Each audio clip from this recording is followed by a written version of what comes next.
As the morning sun streamed into the suburban neighborhood in Ohio, Emily Johnson was already standing in her kitchen. Her hands moved with practiced ease, frying bacon and scrambling eggs while enjoying the aromatic steam rising from the coffee maker. Through the window, she could see an elderly couple watering their lawn next door, and another peaceful suburban morning was about to begin. "Good morning, honey." Hearing the deep voice behind her, she turned to see Mark coming down the stairs in his pajamas. He worked as a construction site supervisor, and his tanned face and muscular build were quite striking. He smiled and kissed Emily's cheek. "Good morning. I just made fresh coffee." Mark wrapped his arms around Emily's waist as he took the cup. "I'm so grateful to have you. I never could have imagined having mornings like this 2 years ago." Emily's heart warmed. The 5 years since her divorce, raising her son Ethan as a single mother, had certainly not been easy. Her ex-husband barely paid child support, and life with just mother and son had been both financially and emotionally challenging. She had met Mark at a bazaar held at the local community center.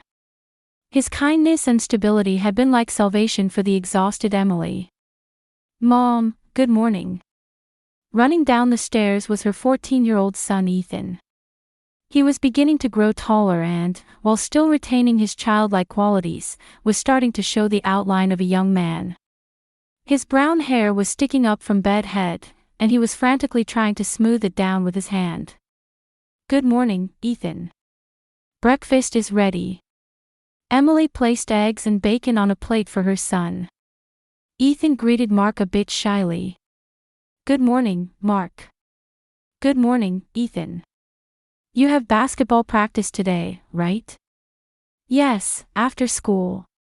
But since it's Friday, it'll end early." The relationship between Mark and Ethan had been awkward at first.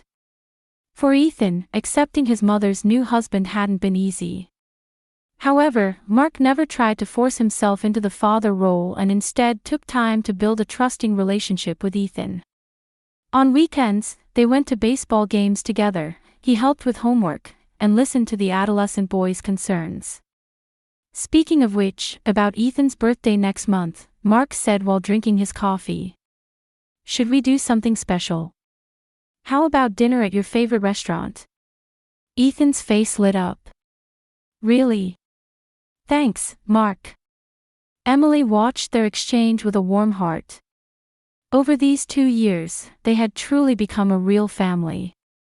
Mark never tried to replace Ethan's biological father, but he had become an important presence in Ethan's life. "I need to get to work early too." Emily worked at a local accounting firm and earned a stable income despite the small company. "I have a month-end deadline today." "Good luck." "I'll make dinner tonight," Mark smiled kindly. "Ethan, be careful coming home after club activities." After finishing breakfast, Ethan shouldered his backpack and said, "Well, I'm off.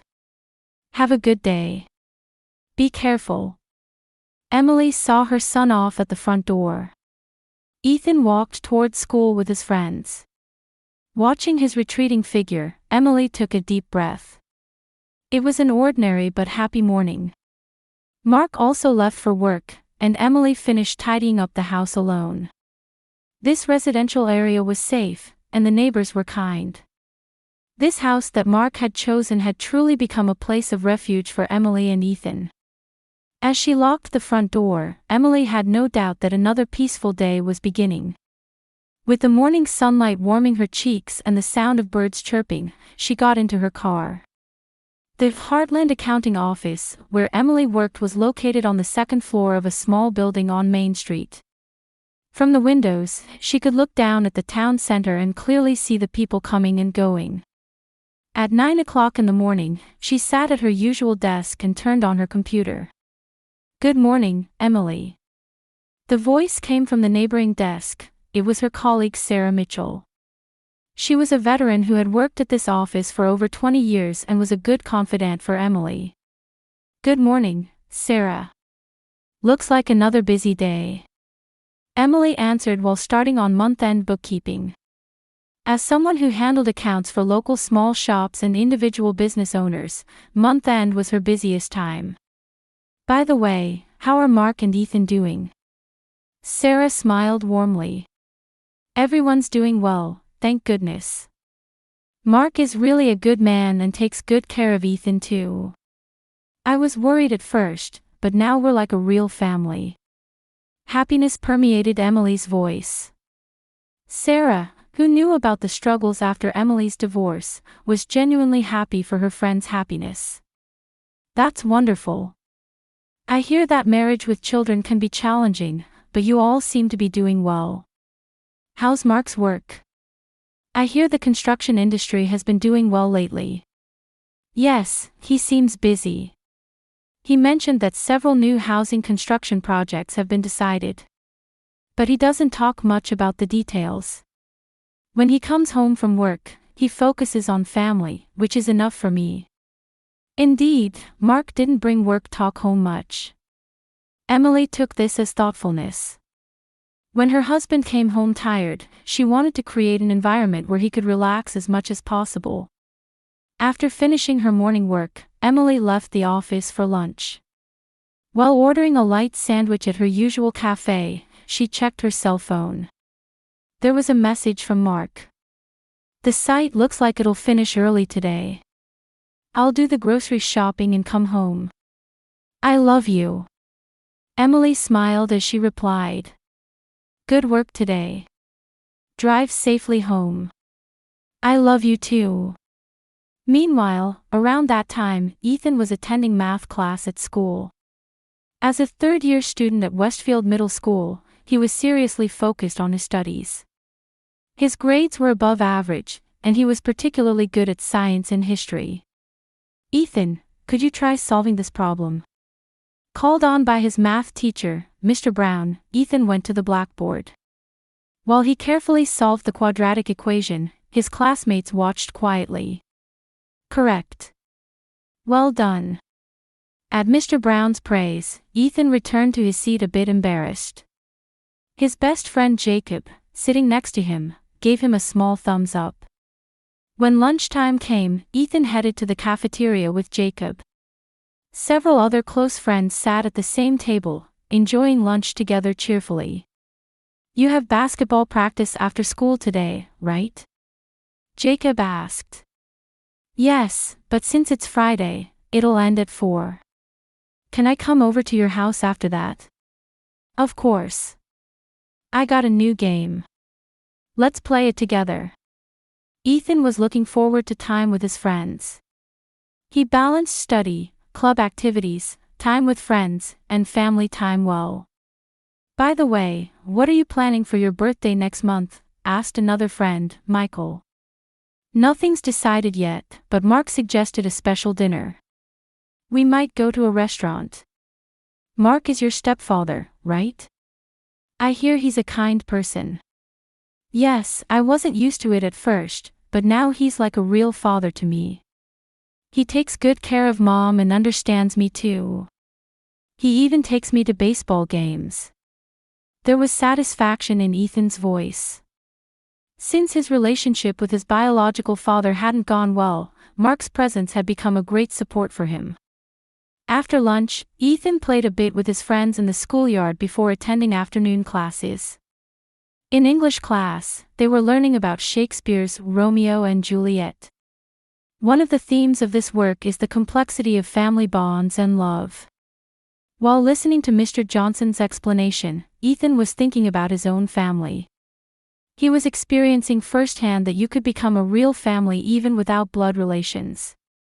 At 3 o'clock in the afternoon, when the last class ended, Ethan hurried to his locker. While changing into his basketball practice clothes and heading to the gymnasium, his cell phone rang. It was a message from Emily. Good luck with practice. We're planning dinner around 7. Mark will do the shopping and come home. Got it. Thanks, Mom. After replying, Ethan hurried to the gymnasium. Basketball practice was tough, but he enjoyed sports. The teamwork with his teammates and the exhilaration when shots went in helped him forget the stress of studying. Nice shot, Ethan. Coach Harris called out to him. Ethan concentrated on practice while wiping away sweat. Around the same time, Mark was doing final inspection work at the construction site. The foundation work for the new housing was progressing smoothly and looked like it would be completed ahead of schedule. Good work today, Mr. Mark. The workers greeted him as they headed home. Mark finished the safety inspection of the site and put away the tools. Tomorrow is Saturday, so I'll spend time relaxing with the family. While getting in his car, Mark thought about Emily and Ethan. Over these 2 years, he felt they had become a real family.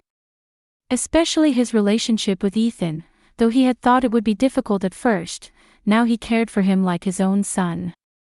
Stopping by the supermarket, Mark put dinner ingredients in his shopping cart while considering his family's preferences.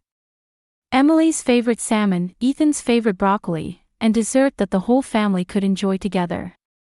At 4:30 in the evening, Ethan finished basketball practice and parted from his friends. He had promised to stop by Jacob's house, but for some reason, he felt a small anxiety in his chest. He didn't know why, but the feeling of wanting to go home early was growing stronger. Jacob, sorry. I think I'll go home today after all. Huh? Why? Are you feeling sick? No, I'm fine. I just feel like being at home somehow. While Ethan was getting his things from his locker, his cell phone vibrated slightly. It was a message notification. The sender was an unknown number. Ethan frowned and tapped the screen. Your mom is in danger. Go home right now. Don't trust Mark. This is not a joke. Ethan's hands trembled. Was this a prank message? But something was sending warnings to his intuition. His heart began beating violently, and the vague anxiety he had felt since being in the classroom had now turned to fear. A second message arrived immediately. Mark is drowning in debt. He's trying to kill you both for the insurance money. Tonight is dangerous. Hurry. The blood drained from Ethan's face. If this was true, Mom was in danger. But what if it was a lie? Mark was supposed to be a kind stepfather who loved their family. The third message had a photo attached. It was a photo of Mark talking with an unknown man, and bundles of cash could be seen in the man's hands. There was a short message below the photo. Meeting with debt collector. Taken yesterday. There's no time. Ethan's whole body began to tremble. If this photo was real, then Mark had been hiding things from the family. And if this message was true, Mom's life was in danger. He hurried to the nurse's office. While running down the hallway, he tried to organize the situation in his head. But the more he thought about it, the more he remembered suspicious aspects of Mark's recent behavior. His voice talking on the phone late at night, the way he quickly put away documents as if hiding them, the tense expressions he sometimes showed. Nurse, I don't feel well. To the school nurse, Mrs. Wilson, Ethan said in a trembling voice. Where does it hurt? Do you have a fever? My stomach hurts, and I feel dizzy. I want to go home and rest. Mrs. Wilson worriedly placed her hand on Ethan's forehead. You don't seem to have a fever, but you do look pale. Should I contact your mother? It's okay. Home is close, so I can walk. Ethan desperately tried to appear calm. If Emily was contacted and Mark came to pick him up, that would be the worst-case scenario. Well then, but be careful going home. If you're still not feeling well on Monday, tell your mother to take you to the doctor. After receiving the early dismissal permit, Ethan began running at full speed as soon as he left school. The route that usually took 15 minutes, he covered desperately. He checked his cell phone several times along the way, but there were no new messages. When he entered the residential area, Ethan stopped for a moment. If this was all a mistake, how could he explain it to Mom? But if Mom was really in danger, every minute and second was precious. When he could see the house, he noticed that Mark's car was in the driveway. Normally, Mark wouldn't be home at this time. Ethan's heart began beating even more violently. The message might have been true. When he put his hand on the front door, he could hear voices from inside the house. It was Mark's voice. But unlike his usual gentle voice, it was tense, almost like he was angry. "I understand. I'll do it tonight. If I make it look like an accident, there won't be any problems." Ethan held his breath and listened carefully. "Once the insurance money comes in, I can pay everything back. Just a few more hours to endure." It seemed to be a phone conversation. Ethan's knees began to shake. The message had been true. Mark really was trying to kill Mom. Quietly opening the door, Ethan slipped into the house. Mark seemed to be on the phone in his study, and Emily was nowhere to be seen. He heard Mom's voice near the stairs. She seemed to be upstairs. Ethan forgot to even take off his shoes and ran up the stairs. When he found Emily making the bed in the bedroom, relief and fear washed over him simultaneously. "Ethan, why are you home so early?" Emily turned around in surprise. She noticed that her son's face was pale. "Mom, we have to run away right now." Ethan's voice was trembling. "What's wrong? Why did you come home?" Emily tried to approach her son, but Ethan grabbed her hand. "Please, I'll explain the reason later. Let's run away right now." In the depths of Ethan's eyes was a fear that Emily had never seen before. Her maternal instinct sent out a warning. Her son wasn't lying. Something truly terrible was happening. "Ethan, calm down. What happened?" Mark is trying to kill you, Mom." At Ethan's words, Emily gasped. "That can't be. It's true. I got messages. Mark has debts, and he's trying to kill you for the insurance money. Tonight, he's going to make it look like an accident."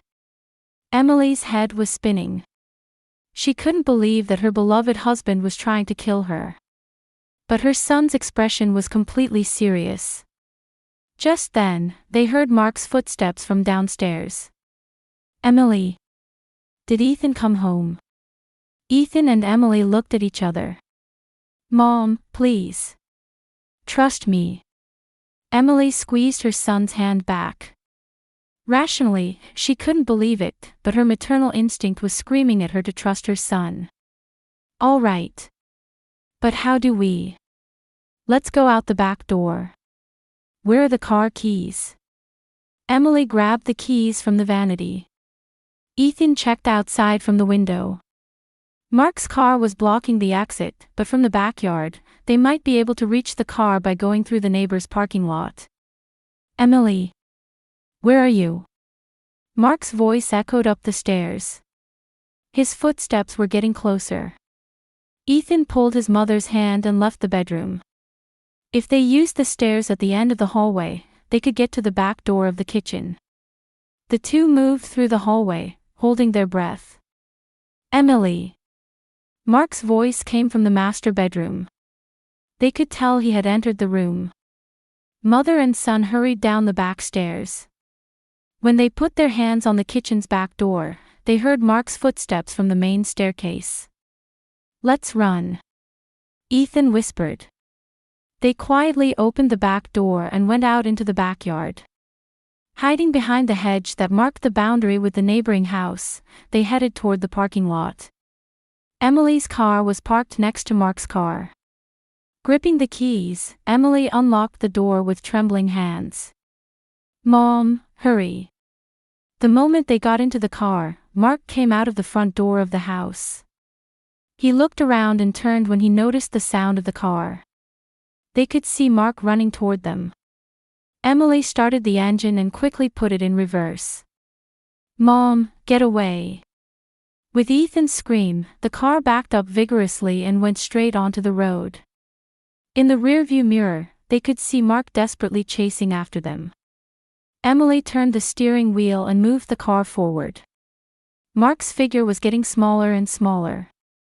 Mother and son breathed a sigh of relief for the first time.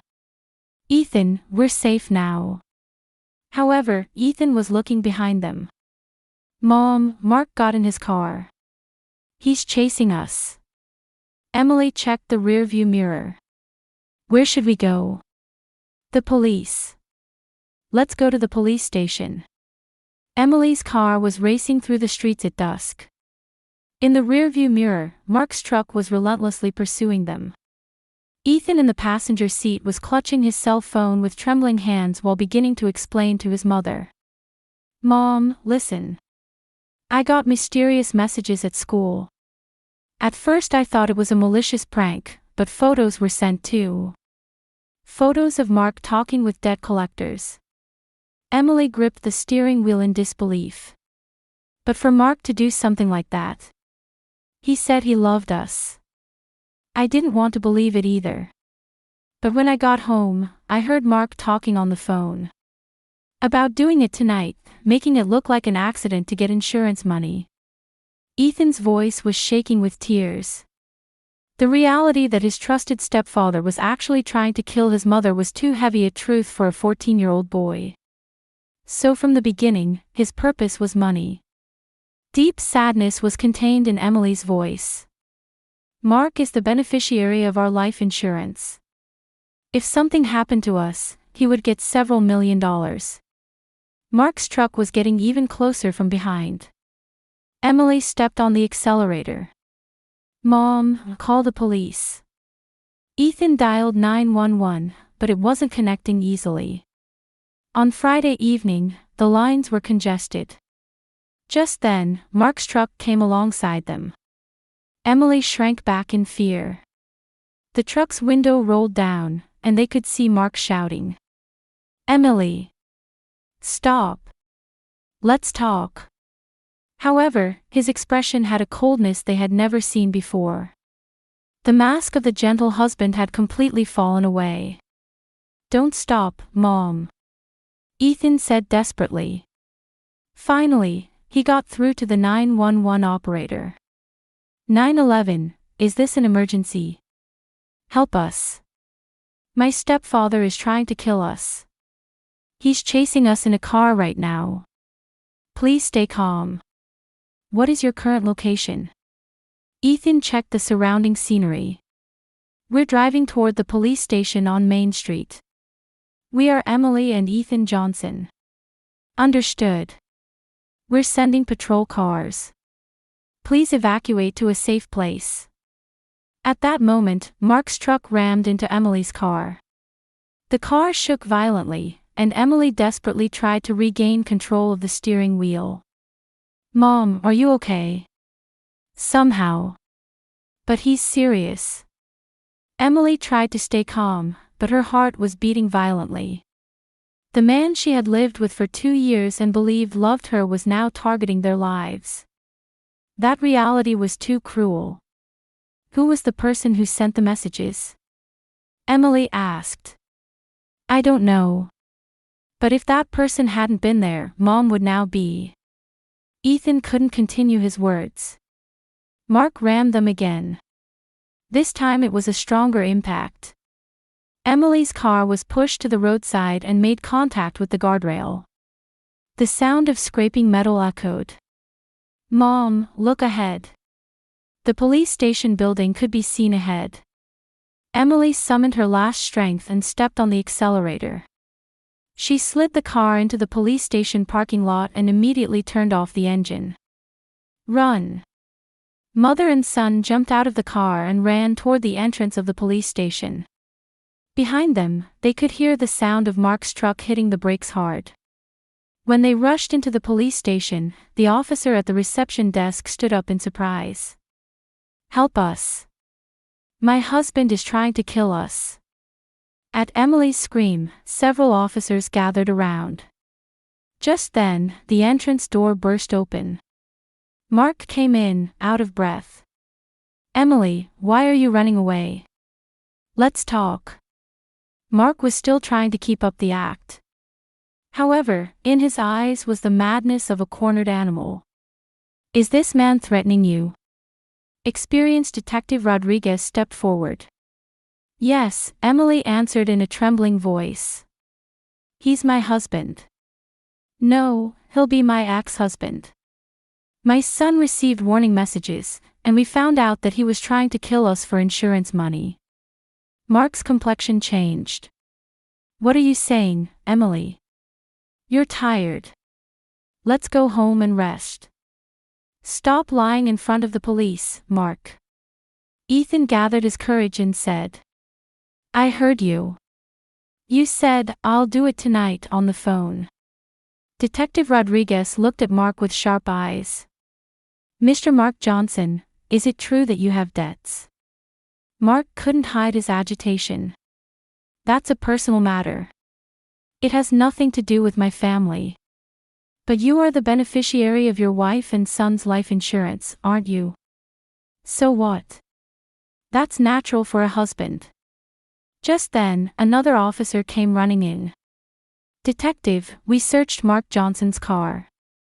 There were sleeping pills and a fake suicide note in the trunk." The blood drained from Mark's face. His entire plan had been exposed. "You were going to drug us to sleep and sink the car in the lake." Emily's body shook with fear and anger. "If you died, everything would be solved." Mark finally showed his true nature. "The debt collectors are merciless. I had no choice but to pay back the debt in exchange for your lives.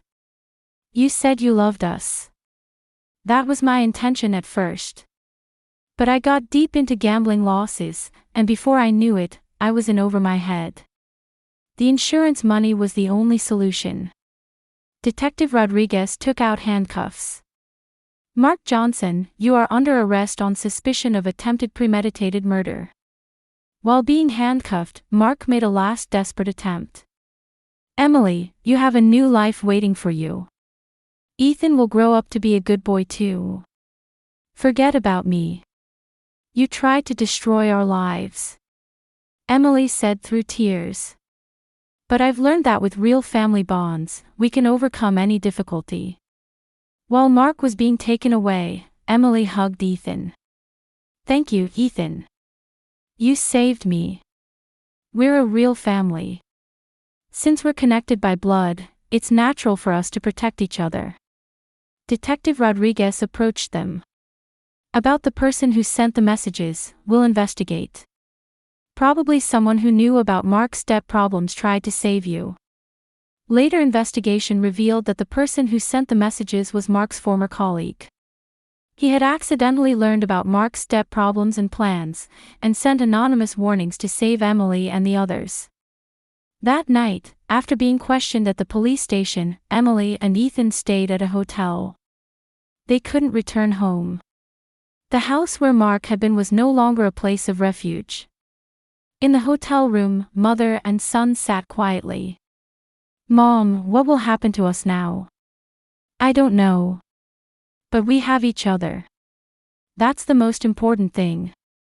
Emily held her son's hand. 3 months later, on a spring morning, Emily and Ethan were having breakfast in the kitchen of their new apartment. The small 2-bedroom apartment was incomparable to their previous luxurious house, but for the two of them, it was a place of true peace. The morning sun streaming through the window gently illuminated the modest dining table. "Today is the day Mark's sentence will be announced," Emily said quietly. "Are you nervous?" Ethan asked while drinking orange juice. "A little. But this will truly end everything." During these 3 months, Emily and Ethan had been receiving counseling to heal their emotional wounds. Especially for Ethan, the betrayal by his trusted stepfather had left deep scars, but by reconfirming his bond with his mother, he was gradually recovering. At 2 o'clock in the afternoon, the two headed to the courthouse hand in hand. In the courtroom was also David Brown, Mark's former colleague. He was the benefactor who had sent anonymous messages and saved Emily and Ethan's lives. "Thank you for today," Emily said to him with gratitude. "I only did what was right." Mark's debt problems were rumored about at work too. When I learned of his plan, I couldn't stay silent. David answered with a sincere expression. Protecting family is the most important thing. The judge read the verdict. The defendant Mark Johnson is sentenced to 15 years in prison for attempted premeditated murder. Emily breathed a sigh of relief. Ethan squeezed his mother's hand tightly. Now everything was truly over. As they left the courtroom, Emily made eye contact with Mark one last time. In the eyes of the man she had once loved, there was no longer madness, only the color of deep regret. However, Emily felt nothing anymore. Love, hatred, everything had become a thing of the past. In the evening, when the two returned to their apartment, they sat quietly on the living room sofa. Mom, what do you think will happen to us from now on? I don't know. But I'm not afraid. Because we have real family bonds. Emily looked at her son. Over these 3 months, Ethan had grown significantly. Overcoming difficulties had made him mentally stronger too. Blood connections are really important, aren't they? Ethan said thoughtfully. Mark was kind, but he wasn't real family. But you and I are a real family. That's right. We've been family since birth, and we'll always be family. No matter what happens, we'll protect each other. Tears welled up in Emily's eyes. However, they were not tears of sadness, but tears of hope. Starting the following week, Emily was going to begin working at a new accounting firm. The salary was less than before, but she planned to live quietly with her son on money earned through honest work. Mom, when I become a high school student, I'll get a part-time job and help with household expenses. Thank you, Ethan. But your most important job is studying. For our future. Ethan smiled. I understand. But when you're in trouble, I'll definitely help. We're family. That night, Emily was able to sleep soundly for the first time in a long while. There was no cowering from Mark's shadow, no being misled by false love, true peace was there. On Monday morning, Ethan headed to his new school.